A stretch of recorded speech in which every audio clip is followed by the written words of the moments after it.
I don't know if I necessarily trust this character, right, coming at me in the first frame. I shouldn't say character. Like it's like this. He's the founder. He's the CEO. Cool. Yeah. Just putting him in like a nice leather jacket does not, and like in a black space does not necessarily. But I'm not like, yeah, please. I can't wait to get onto this Matrix train with you where everything becomes a simulation. It's like, Yeah. I'm like, does What? everything have to be a simulation? Like, let's be real. Well, Does everything have to be a simulation?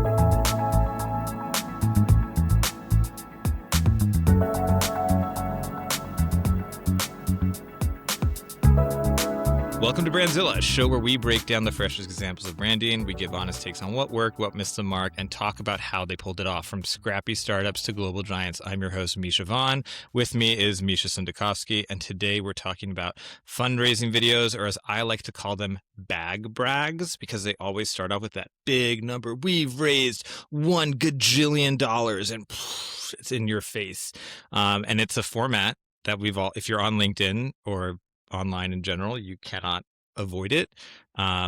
We've both worked with founders on them. So we're going to look at some examples, some recent examples, and we're going to talk through some things we like about them, some things that they left on the table, and then maybe some best practices stuff. Yeah. Before we get going, do you have? I mean, you've made some of these. What do you do when you're maybe starting that conversation with a founder around a fundraising video? What do you like try to get to, or what do you try to figure out the soonest?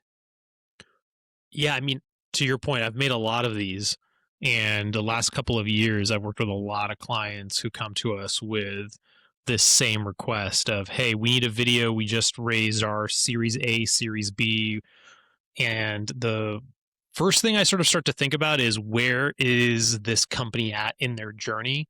Right? Where if somebody's trying to make an announcement video that they got some kind of seed level of funding or a Series A of funding, it's actually, in my head, a little bit different than somebody who is later on in the stage, right? Series B, Series C, it's like we're talking about a lot more money. And so you potentially could take a little bit of a larger swing when it comes to the production that you have, that you could take a bit of a larger swing when it comes to the level of production that you can go and execute.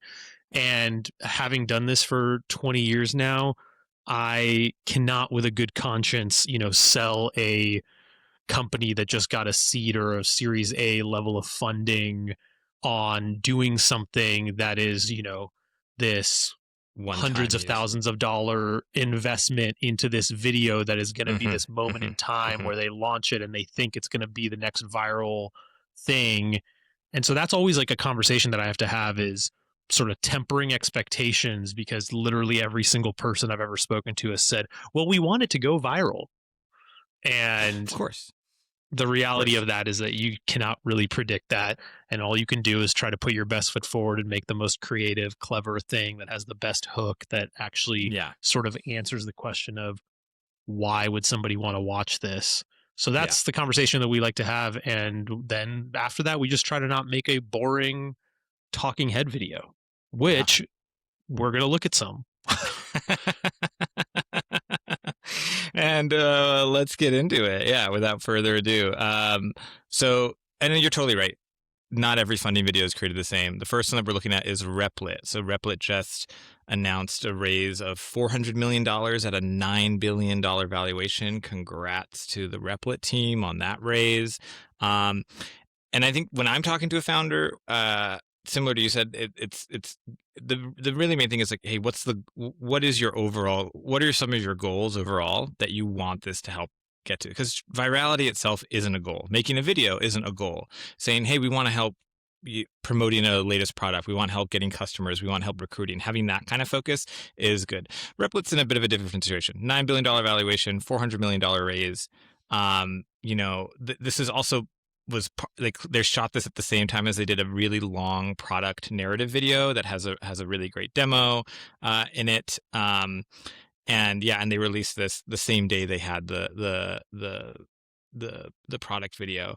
Funnily enough, shot not too far away from where you and I live at the Marin Civic Center, which was designed by Frank Lloyd Wright. Is one of his like few Bay Area buildings. I don't think he has like too many, but if you've seen Gattaca, that's a lot of the Gattaca stuff is shot at the Marina Civic Center. It's a great place, has an awesome farmers market. I was also looking up, I was just curious, like, hey, how much did this cost to shoot there? Not the craziest amount to shoot there. It's like 5-ish grand for shooting in like 2 different areas there, like total for a day. Like Oh, interesting. really, really not like a crazy amount if you're I mean, it's an well incredible capitalized. location. That's like the one thing I got to say from watching this video, the shorter one and the longer one, is really beautifully composed frames and really incredible choice of location. You know, I'm not just saying that because we happen to live close to it. Like, it's a stunning, stunning location. Hmm. Hmm. I had to go there once to drop off a form, and I actually, like, for the first time in my life, walked through that building, and I was like, It's "What is beautiful. this place?" When you have to do jury duty, you'll have to go there. That's what it Jury was. duty. That's what I had to. It's, That's where I was like, what was I going there for? It was jury duty. it's yeah. The court section not as nice, but the library at the top is really nice. What I loved about it was the indoor drone shots of just the pan up there, Yeah. which is it's this indoor, almost feels like an indoor outdoor space, even though it is covered. But there's a lot of plants and stuff in there. It feels very just alive, and it's I mean, got such this. an incredible. Sorry, I didn't mean to cut you off. You No, no, you no. Go ahead. finish. Go ahead. Sorry. I was I going was to just say saying, it's such it's an just beautiful 50s style. That's really what I was going to focus yeah, on. like mid-century modern Art Deco, Mm-hmm. like blown out in this like incredibly thin, long government building that has beautiful arches, beautiful vanishing point shots that are featured in this video, and really beautiful light that comes through the center of the building with a what I feel like they did not do a good job of is actually featuring how much foliage there is. There's like a really incredible That's not the garden point of the and video here, plants. man. The point of the video is to I know, talk but about just like Replit. put some greenery in your shot. Not everything is beige and gold, you know? Yeah, the hook at the beginning was funny, where in the long product video he talks about this, about like, oh, the great design, like this building, and he talks about it. But it's also it that hook. I was like, you don't even like need that hook, I feel, necessarily for like why you're shooting this way. But it was also because him bringing it up drew me to attention to so much of the aesthetics of the video. And our mutual friend Tim pointed out they have what seems to be like a West Elm table when he's like sitting down there, and this is such a beautifully designed place, and like you bring this like table that just is like so cheap compared to the location, and it kind of Right. stands out a little bit in not a good way.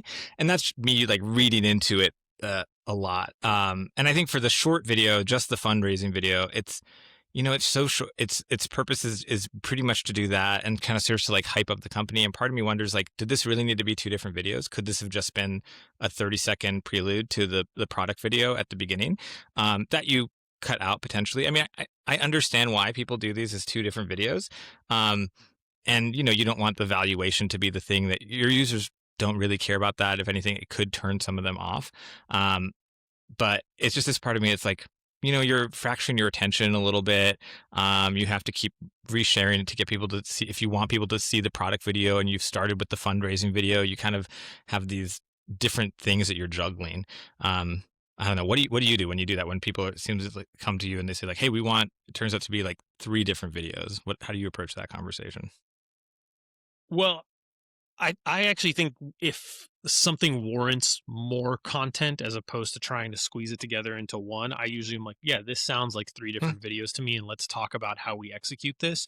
But Mhm. one of my because I actually have, surprisingly, beyond loving the location and thinking that it was a beautifully composed set of shots, I got a lot of problems with these 2 videos, and Mhm. they stem from um first, I don't understand why the longer product explainer video is in this location. He just is bouncing around different parts of this convention center talking about the product when, you and I have been around a lot of, product content creation, product videos, educational content. It's like the setting in some ways can be anywhere, but when it's in a place like this and you're bouncing around, you're kind of like, why is he there? What is this? Why does this have anything to do with this product? And then in addition to that, I take issue with some of the design elements. Like, I find a lot of it really hard to read because they're using this like outline see-through iconography and text overlays in a space that already by nature of the location has a lot of lines and has a lot of texture to it in the background, and you're just laying over texture over see-through things to see. The legibility, I find it to be really, really tough. And the last thing is with the shorter video, it must have been, from what I can tell, like, it doesn't look like two different shots. It just looks like a 6K or like a 4K shot that keeps getting punched in on and then Yep. keeps getting like Yep. zoomed out from. And it's Yep. so jarring and it's so hard to focus. Literally every 5 seconds, it's like crop in, zoom out, crop in, crop That's out. the style. And That's the kid. That's how you keep the kids' dude, attention, Misha. no, You know? man, it's hard to follow, dude. Like I'm Yeah. like if I'm trying to make a creative choice here and if I'm not trying to add drama or trying to add an effect, I take this 2 minute long video and I do like a super slow zoom the whole time and it ends in a close up and as you keep getting closer to him in this shot, you actually add more distinction and more drama. This is like a this is shitty editing and this is not clever storytelling. This is The, just kind of like this we're going to get this really great location. We're going to shoot this one shot. We're going to hope that you have a compelling performance and then we're going to cut around all your non-compelling parts by doing digital zooms. yeah. I'm not here for it. Yeah. I think this is uh this brings up something that I see happening in a lot of content, written content, video content, and what I just call AI bloat, basically, because AI is very good at make things long, make things short.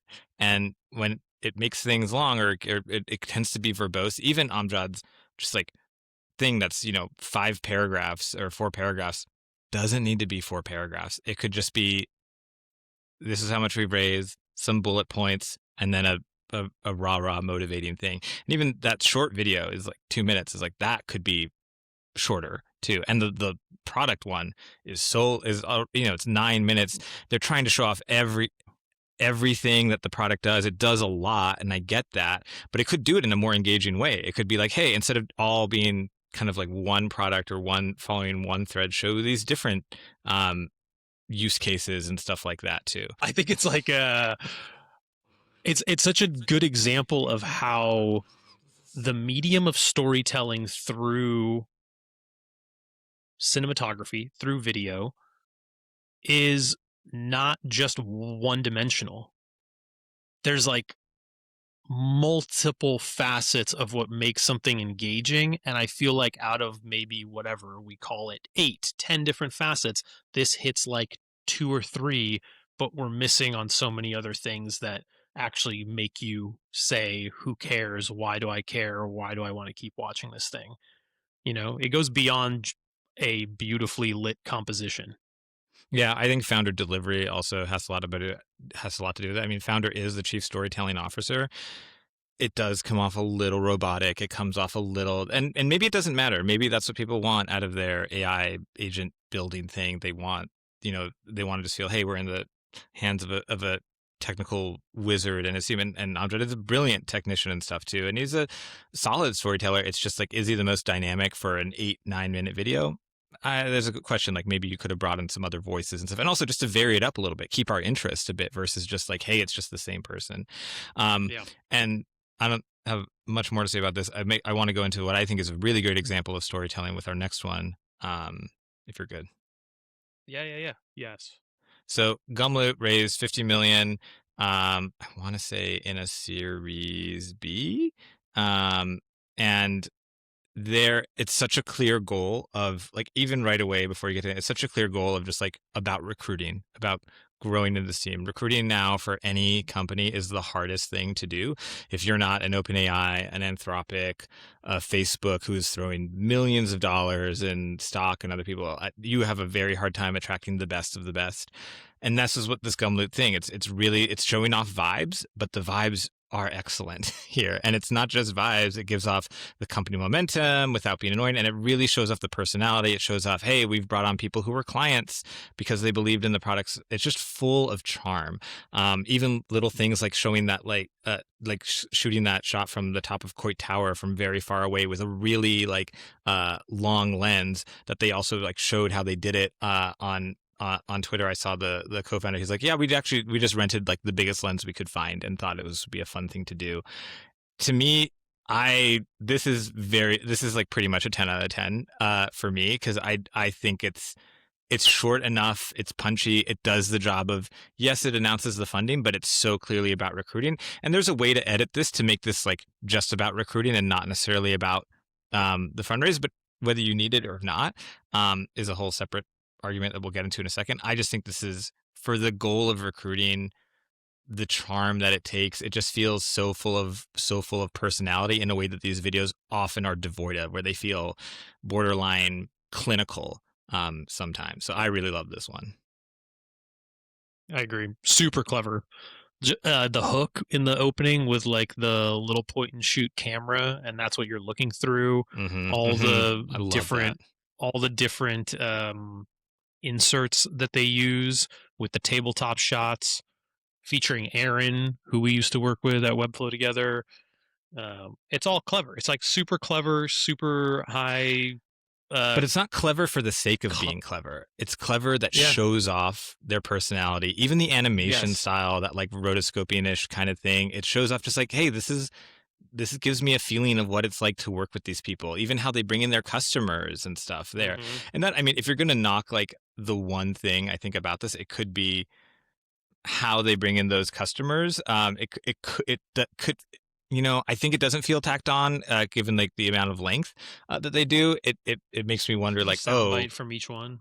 yeah, I like that it doesn't feel too forced. It does make me feel like, hey, if they do customer videos, I want them to be in this style as well. This kind of have this more whimsy as well, because to suddenly go to just be like a regular talking head and here's what Gumloop helps us do. It makes me want to see this tone like kind of like carry through, because it clearly is part of their brand, how they're expressing their brand, and I want more of it. So if anything, it's like, oh, can you keep pulling off this kind of whimsy in every video? Might be hard, but I think it's lovely for this one. Yeah, I mean, this shot of showing the FaceTime call Yes. with the ramp customer is super genius, like really clever, and having the Brilliant. background moving like like, to me it's like, if this is not somehow AI enhanced, this is a really cool rig that the person holding the phone is wearing. I was trying to figure out, is this a real shot or not? Because like, because I'm looking at like the little, you know, video of the person that they're talking to, and I'm like, okay, so are they It holding look that, and then they're also holding a I camera shooting this? Like, how is this I even don't think I working? don't think so. I would guess that this is a rig that shoots that shot with the hand holding the phone, and then what you see on the phone is replaced by Mm, the actual yeah, recording because it doesn't seem to match. It feels like it could be like B-roll or whatever stock footage in the background that's in blurred the out, because it background. doesn't Yeah, doesn't seem to fit. Like, it looks like a background of yeah. I like mean, San whatever Francisco it is walking around. whoever then comped all this together, whoever's like the brain behind this shot killed it. This is a very But cool, unique thing. I like too that all the customers are shot differently. To your point, like not just this, but Yeah, even the one with Shopify, with the in the Presidio, with the Golden Gate in the yeah. background, and the The Gusto Gusto shot's one with really beautiful.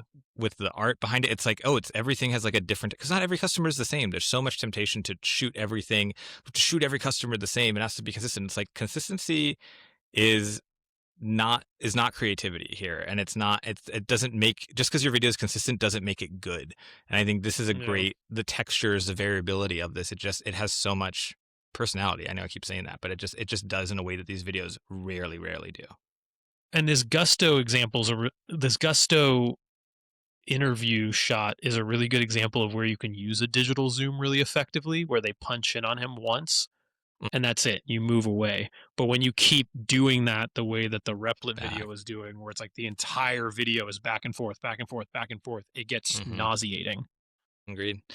All right, let's move on to Simile, which is had $100 million seed round, one of these, huge 9-figure seed rounds, to launch a human behavior simulator. I don't know if you remember, about a year ago, there were all these uh, articles around researchers that put together, they created a digital society, and then they to poll things, and then they started making kind of their own decision, or they kind of people were like, oh, is this the beginnings of AGI and stuff? I believe this is the same group that did that, and like this Simile is the company that came out of that.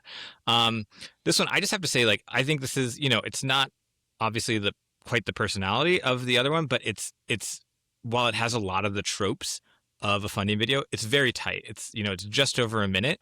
It's the founder kind of explaining what they're here for, what they've done, and then the evolution, the little animation, how it kind of like rotates from 2D platformer style into this like 3D as they're explaining the concept, and then even as they're showing not exactly the UI, but maybe like a simplified version of the UI at the end of like, hey, here's what we do when we ask people, or we ask these AIs these when we simulate these questions. Here's giving you a rough sense. It doesn't show off too much of the product, but it shows just enough for me to be intrigued. Like, this is a thing that makes me want to learn a lot more about, hey, how is this working? It's a really great just introduction to the company, and I think that's a lot of people, a lot of founders are like, when I talk to them, they think, oh, we have to explain everything about the company. Like, no. You need to introduce these people. You introduce it to people. You need to titillate people into learning more. That's how you get people down into your funnel. And yeah, I just think it's slick in the right places. It doesn't feel overly slick. It doesn't feel overly produced.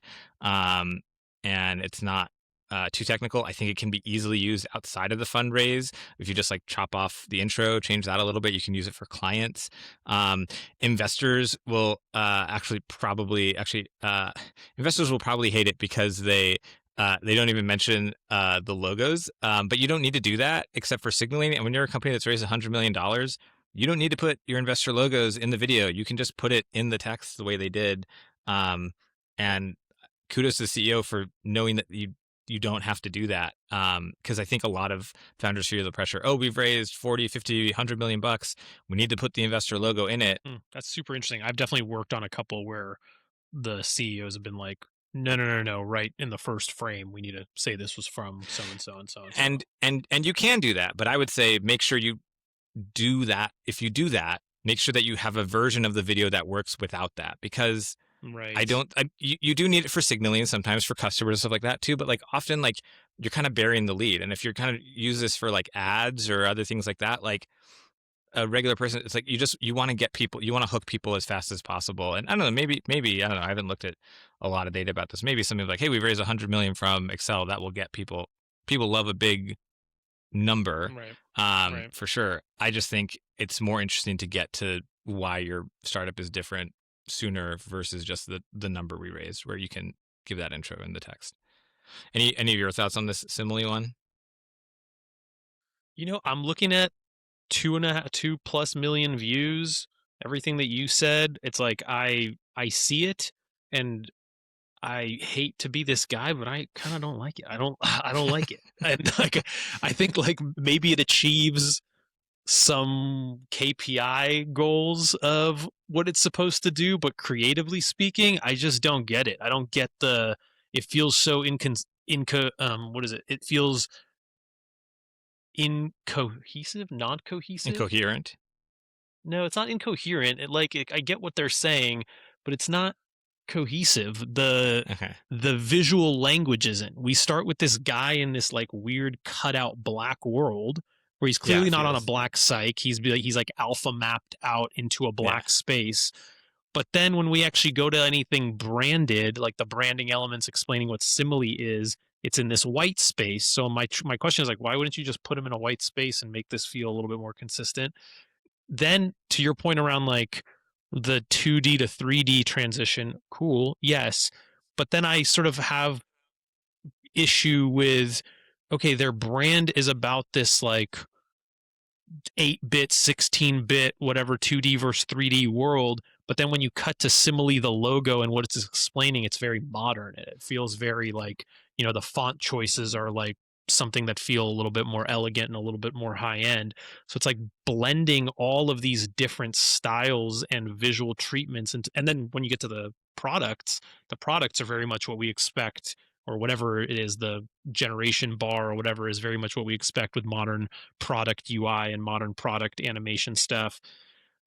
So I don't know. Visually, just sticking to like the visuals and how this video is crafted, I thought it left something to be desired in terms of actually, if you raised $100 million, you didn't spend enough money on making this So video feel a little so bit nicer. so here's my take though. Again, this comes back to goal, and I think Gumloop went all out creatively. They may not even have spent like as much money as like some might think for that video, because they went full on like, we need to use this as a recruiting moment, very clearly recruiting pretty much first, and But some customer with them, validation there's like stuff. this. Sure. To your point, it's like it's not about money; it's about craft. There Yeah, was yeah, a yeah. lot of craft in what they So did, and here I don't see the craft. so my question is, are you aiming for? I think what you want to optimize here for is explaining the concept and earning the trust of people. And I think that's a different thing to do versus just like creating something to gain a lot of attention, or just purely get customer attention and stuff like that too. Like they're talking about simulation. Like what they're talking about is asking AI. Like there was a company at Felicis that did this called Aru, that was written up in the Wall Street Journal. It's basically like creating AI versions of people and using that to simulate their opinions. That's a kind of a hard thing for some people to get their opinion on and be like, really? Like our AI is going to give a valid opinion, as valid as like polling 100,000 people or something? And turns out it's like pretty good. You can kind of map a lot of these things like pretty closely. That's a really new thing for a lot of businesses to believe in. And I don't know that you get a lot by going like doing a lot of flash and putting a lot in there versus just trying to be a little bit more straightforward. Is this trying to be maybe like too straightforward? Perhaps. They could have a little bit fun, like, hey, it's a simulation. Even that shot of the founder, instead of all black, it could have been, him swiveling in a chair, Matrix style or whatever, being like whatever, welcome to the simulation. You could have had some fun with it, but also like, I don't know if that would have inspired a lot of trust hearing this thing, because this is a pretty tough concept. When you raise $100 million, you're going to have investors. Like raising money, it isn't necessarily your problem, right? It's more about getting people to buy into and trust this concept and trust that you are the people to do that. And does this video even do that the best? Yeah, it could have been That's what I was better, gonna but say. I don't know if I necessarily trust this character, right, coming at me in the first frame. I shouldn't say character. Like it's like this. He's the founder. He's the CEO. Cool. yeah, Just putting him in like a nice leather jacket does not, and like in a black space does not necessarily, to me, sort of, especially with the subject matter. To your point that they're talking about, I'm not like, and maybe I'm not the audience. I th- I'll put I that. It's like, but I'm not like, yeah, please, I can't wait to get onto this Matrix train with you where everything becomes a simulation. It's like, yeah. I'm like, does What? everything have to be a simulation? Like, let's be real. Well, Does everything have to be a simulation? well, Can we that live aside, real life or no? that's not what we're talking about here. We're talking about the video explaining this, and I think so. Again, is it a perfect video? No. But what I like about it is it does this meta thing that so a lot of people try to. So some people, when they try to be like, "Hey, we're in," and we'll get to this in some other videos. People try to be like, "Hey, I'm in a video and I know it," and they try to have too much tongue in cheek kind of fun with it, and it's not. It's just it doesn't work. But this is meta in a way of like, for just saying like, hey, in tech, and again, it's a minute long. It doesn't. It's for doing what it does, and also helping explain the concept. And again, you're not explaining to the layperson, you're explaining to CIOs, very technical audiences. Here's what we can do. It's not a like, oh my God, this is the best video ever made, but it is a little bit of a revelation. Like even for me, like I've been aware of these like simulation products for or platforms, the idea for a bit, but I've never actually seen it or see like how you might use it beyond what I've read in articles. This is actually kind of like showing it to me, explain it in a concept that I'm watching in a video. That's unique, and I think that's kind of special and kind of a hard thing to pull off too. Yeah, like But I get you. spend the 50 Spend grand and 20% more. hire. Yeah, spend the 50 grand and hire somebody who knows what they're doing a little bit Yeah, more and than maybe they'll just do that being able for. to edit the thing for you. But to your point, that's probably another video. There probably is. I'm assuming if they're not working on it yet, they should be a 10-minute video or whatever, 5-10 minute video that's explaining here's exactly how this works, and here's No, I mean from like a brand awareness point yeah, of view. It's like, yeah, dude, if you're gonna get if I don't know if this is paid or organic or what. I gotta imagine this is paid, but I don't know. Maybe people are super duper excited about this, and this is all organic views. But if you're yeah. gonna get 2.5 million views, you know, I bet if they knew they were gonna get 2.5 million views, they would have thought a little bit more deeply about how they're gonna show up in the marketplace. I don't know. And I again, don't first know. frames So, matter. Thumbnails matter. Like I'm paused here on the very first frame, yeah. or let me just refresh the page. Yeah, yeah, it's just the founder. And it's Yeah, just yeah. and it's Or just the him. And logo, it's the logo. like, Or, yeah, I don't know. yeah. Yeah. So there is this also thing I think a lot of founders are trying to avoid with feeling overproduced as well too. And I think we see this a bit in our last video here, this Flora one, which was from a couple months ago, where they raised 42 million. Um, it's really not shot well. Like, it's blown out. The founder is like, the background is washed out. It's uh, there's too much of the product stuff that makes it like a little bit hard to follow what's going on. And then at the end, there's this like weird joke about like him chewing Zin instead of vaping. It just like comes off a little forced Wait, and where was stuff. that? I At the totally missed very that. end, at the very end, at the very Oh, end. Oh it's like yeah, yeah. after they There's like a even cut to. coda. There's like a. I think it's part of it is like I. A lot of the stuff I blame on Marvel, because people are like, oh, we've ended, and then we get to have a little coda thing at the end, where he's like pretends to. People are like, oh, you don't vape anymore. He's like, no, that's serious seed behavior. I'm about Zin now. I'm just like, maybe that works with Gen Z. Maybe that's hilarious to them, and who knows? Whoa, Maybe it is. I totally missed that, but now that I just watched it, and what a terrible thing to do. I thought it Dude, landed pretty flat. dude, well, not only that, but why are you advertising Zin in your own piece? Yeah, yeah. I think it's just like I don't know. It's part of the zeitgeist, if you will, the cultural zeitgeist, and maybe people think it's funny. Oh Whether he does man. actually chew it or not, people think it's funny. But this is your question. It's like, I think this is the exact amount of effort that this team wanted to put into this video. I don't think they wanted to do something more or less. And the truth is, like, don't spend weeks or months on a fundraising video. It's something that you're just going to use for this fund. If you're just going to use this as this one thing, and you're doing some of the things that I have issue with, is like, hey, just showing investors, and they're even showing the faces of the investors. Like, most of these people don't know who these people are. I don't think you need to show the Right. actual faces of the In the investors. first 5 seconds. Yeah. You're just pleasing the investors at that point. I think people think like, oh, it's just like this kind of era of, you need to just produce more content, and not so like kind of for the sake of it, but just like, it's like, done is better than perfect. And I agree, don't like try to be perfect, and don't over engineer something, but this one does feel the humor is tacked on, and I don't love it when humor is just like tacked on for like the sake of it. It's like, I want it to like serve something.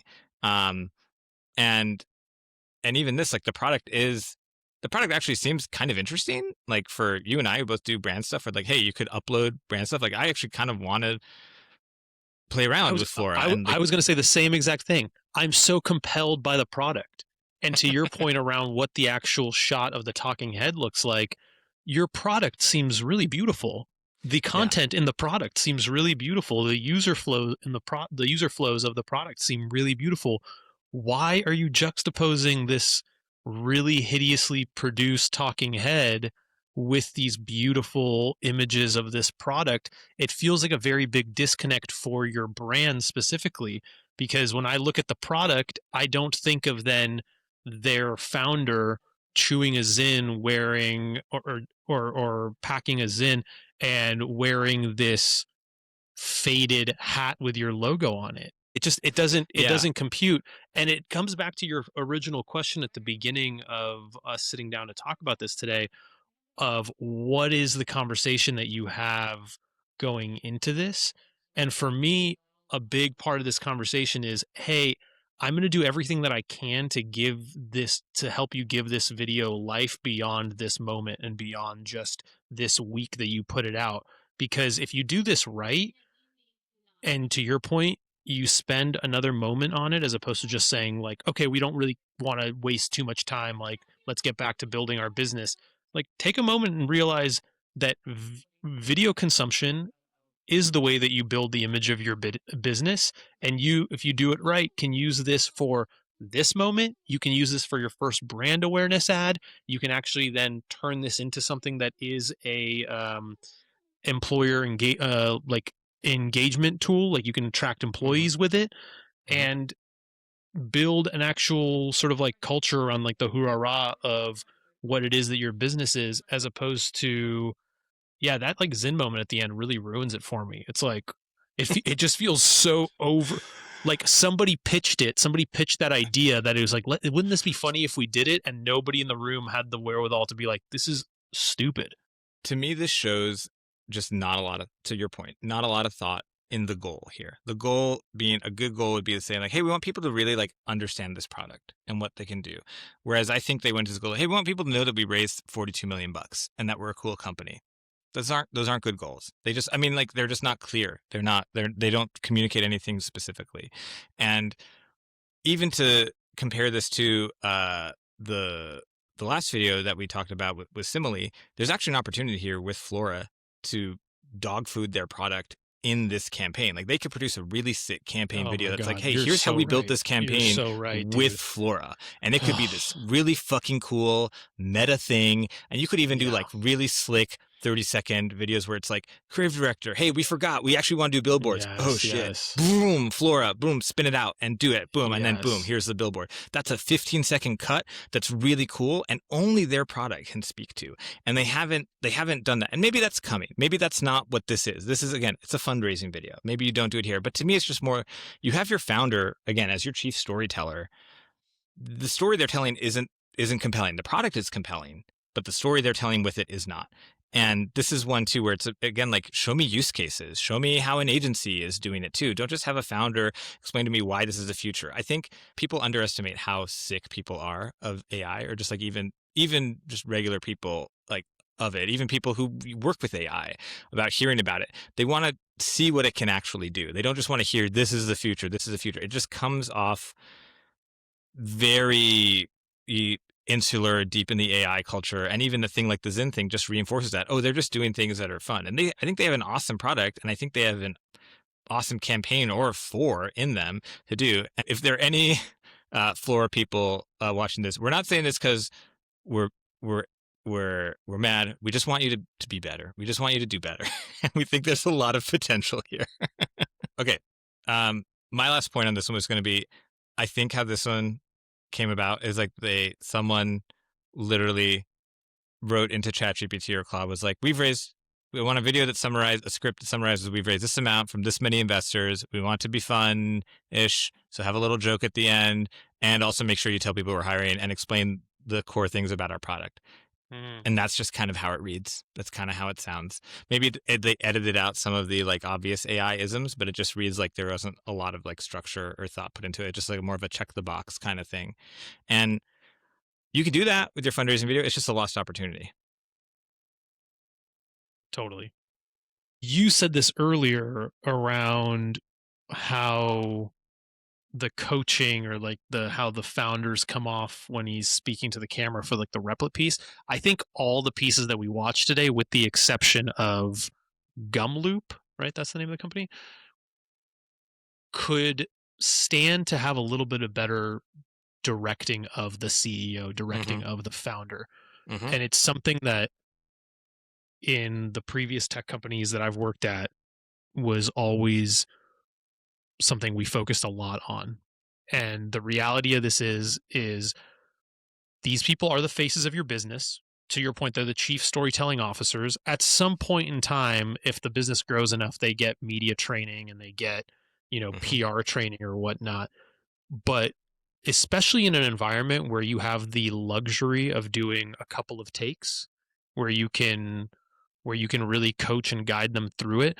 This is also the difference of what it is to try and hire somebody who knows what they're doing versus, oh yeah, hey, we have that kid who's doing product animations. He'll just make this video, because at the end of the day, when people are going to watch this, they're going to say, oh yeah, he could have maybe delivered that a little bit better. And unless you have somebody there that day of who you're filming with, who can actually tactfully and in a way that doesn't make you feel like you're doing something wrong, try to coach you through it, you're going to end up falling flat.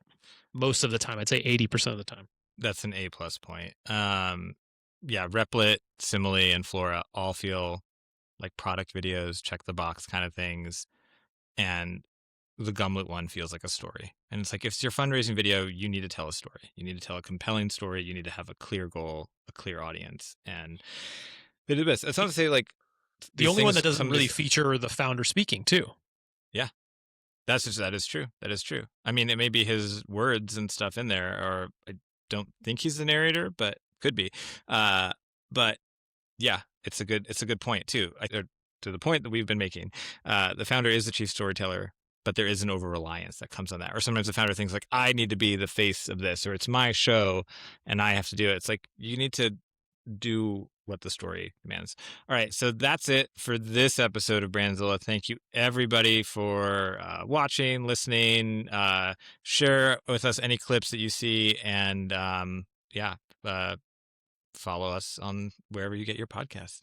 The audience has been growing. The numbers have been growing. We really appreciate that. Let's keep the momentum up. Let's keep it up. 5 stars on all the channels. We appreciate it.